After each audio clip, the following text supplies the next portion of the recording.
time UPSC tuitions only in Tirumala IAS Institute, Chaitanyapuri. Call chesi ipude join avvandi. Welcome to Suman TV.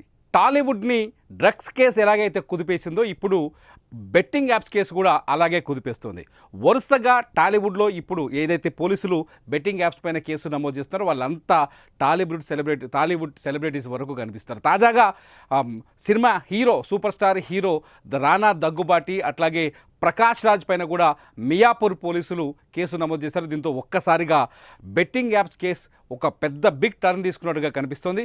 మొత్తానికి drugs case, గతంలో drugs కేసులో వరుసబెట్టి cinema hero ఇండస్ట్రీలో ఉన్న చాలామంది సెలబ్రిటీలు drugs కేసులో విచారణకు హాజరయ్యారు. అలాగే ఇప్పుడు బెట్టింగ్ యాప్స్ కేసులో కూడా అనేక మంది సెలబ్రిటీలు వరుసగా వాళ్ళ పేర్లు బయటకు వస్తున్నాయి.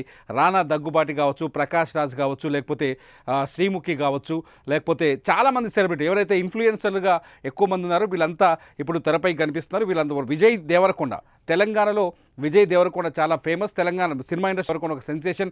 అటువంటి విజయ్ దేవరకొండ కూడా ఈ బెట్టింగ్ యాప్స్ని లేకపోతే ప్రజల్ని తప్పుదోవ పట్టించే, యువతని నాశనం చేసే యాప్స్ని ప్రమోట్ చేసినట్టుగా మియాపూర్ పోలీస్ స్టేషన్లో తాజాగా కేసు నమోదై స్క్రీన్ పైన చూస్తున్నాం.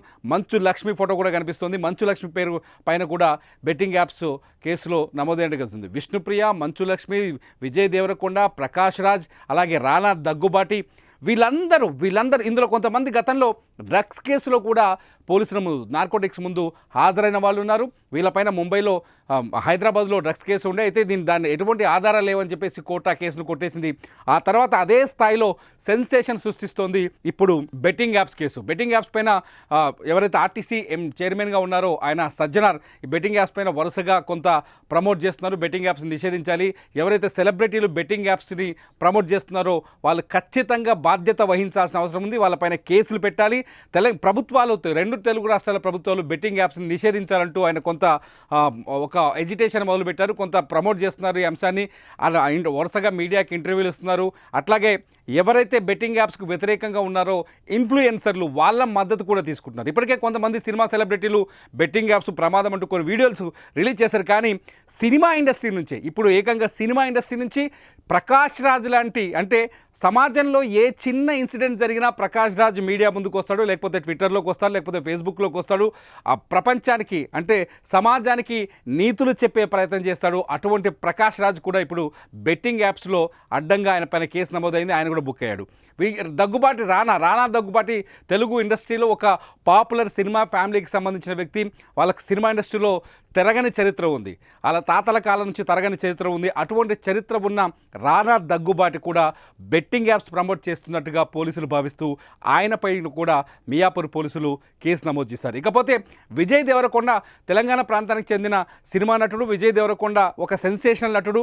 ఆయన యాక్టింగ్ కావచ్చు, భాష కావచ్చు, యూత్ ఫాలోయింగ్ ఎక్కువగా ఉన్న నటుడు విజయ్ దేవరకొండ కూడా ఇప్పుడు బెట్టింగ్ యాప్స్లో అడ్డంగా ఇరుక్కుపోయినట్టుగా తెలుస్తుంది. విజయ్ దేవరకొండ పైన కూడా ఇప్పుడు మియాపూర్ పోలీసులు కేసు నమోదు చేశారు. ఇకపోతే మంచు లక్ష్మి ఇటు సోషల్ మీడియాలో కావచ్చు, డిజిటల్ మీడియాలో కావచ్చు, అటు సినిమా ఇండస్ట్రీలో కావచ్చు కాస్త సెన్సేషనల్ అని చెప్పాలి. మంచు లక్ష్మి పైన కూడా ఆమె కూడా బెట్టింగ్ యాప్స్ని ప్రమోట్ చేసినట్టుగా పోలీసుల దగ్గర సమాచారం ఉంది. వీళ్ళందరూ ఎవరైతే నిజానికి మీడియం అనేది ఒక మంచిని వ్యాప్తి చెందించే విధంగా ఉండాలి, ఒక మంచిని ప్రచారం చేసే విధంగా ఉండాలి.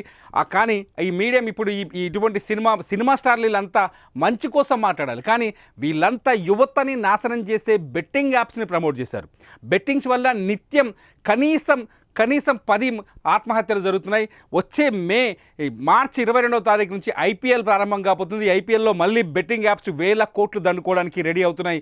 ఈ తరుణంలో ఈ ఇటువంటి సెలబ్రిటీలు బెట్టింగ్ యాప్ ప్యాకాట కావచ్చు, రమ్మీ కావచ్చు, ఆన్లైన్ రమ్మీ కావచ్చు, ఆన్లైన్ క్రికెట్ బెట్టింగ్ కావచ్చు, లేకపోతే ఫుట్బాల్ పైన ఆన్లైన్ బెట్టింగ్స్ కావచ్చు, వీళ్ళందరూ ఇటువంటి స్టార్స్ వల్లే యూత్ బెట్టింగ్ వైపు టర్న్ అవుతున్నారు. చాలామంది చెప్తున్నారు ఇందులో లైసెన్స్డ్ యాప్స్ ఉన్నాయి, కొన్ని లైసెన్స్ లేని యాప్స్ ఉన్నాయి, కొన్నేమో యువతని స్కిల్ యాప్స్ అంటున్నారు, నాన్ స్కిల్ యాప్స్ అంటున్నారు. ఇదంతా పక్కన పెడితే ఫస్ట్ ఆఫ్ ఆల్ బెట్టింగ్ చేయాలి, దీనిపైన ఒక పందెం కట్టాలని నేర్పిస్తుంది కూడా.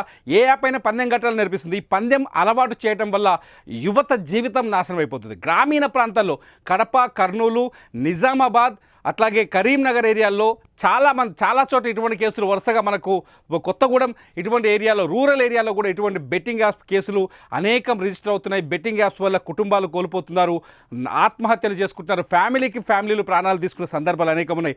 ఇటువంటి బెట్టింగ్ యాప్స్ని ప్రమోట్ చేస్తున్న వాళ్ళు ఇప్పుడు సినిమా హీరోలు కూడా ఉండటం అనేది కాస్త ఆలోచించాల్సిన విషయం, కాస్త కాదు ఎక్కువగా చర్చించాల్సిన అంశం.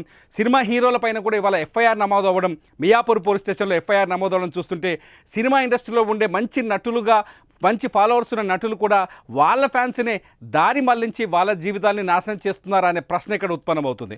మొత్తంగా సినిమా యాక్టర్లు ఇందులో ఇంకో కొత్త విషయం ఏంటంటే కొంత పొలిటికల్ యాంగిల్ కూడా కనిపిస్తుంది. గతంలో ఎవరైతే 2023 ఎలక్షన్స్కు ముందు బీఆర్ఎస్కి ఎక్కువగా ప్రచారం చేశారు. గతంలో బీఆర్ఎస్ ఇన్ఫ్లుయెన్సర్స్ని ఎన్నికల ప్రచారంలో వాడుకుంది. అలాంటి ఇన్ఫ్లుయెన్సర్స్లో చాలామంది ఇప్పుడు ఈ బెట్టింగ్ యాప్స్ ప్రమోషన్ చేసిన వాళ్ళు ఉన్నారు.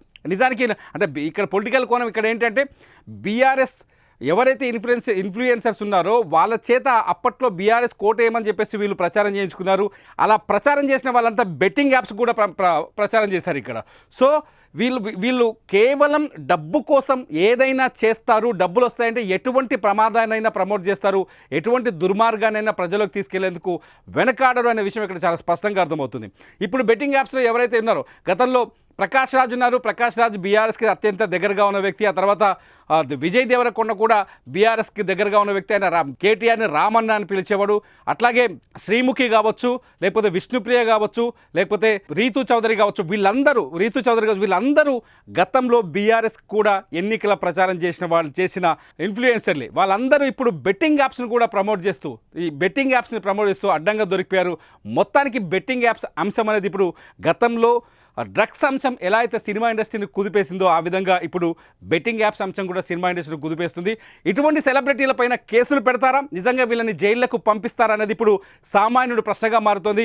మీరేమంటారు? బెట్టింగ్ యాప్స్ని ప్రమోట్ చేస్తూ యువత జీవితాన్ని నాశనం చేస్తున్న ఇలాంటి సెలబ్రిటీలకు ఎటువంటి శిక్షలు విధించాలని మీరు భావిస్తున్నారో ఈ వీడియో కింద కామెంట్ చేయండి. మీ కామెంట్స్ పైన నేను మరొక వీడియో చేస్తా. చూస్తూనే ఉండండి సుమన్ టీవీ.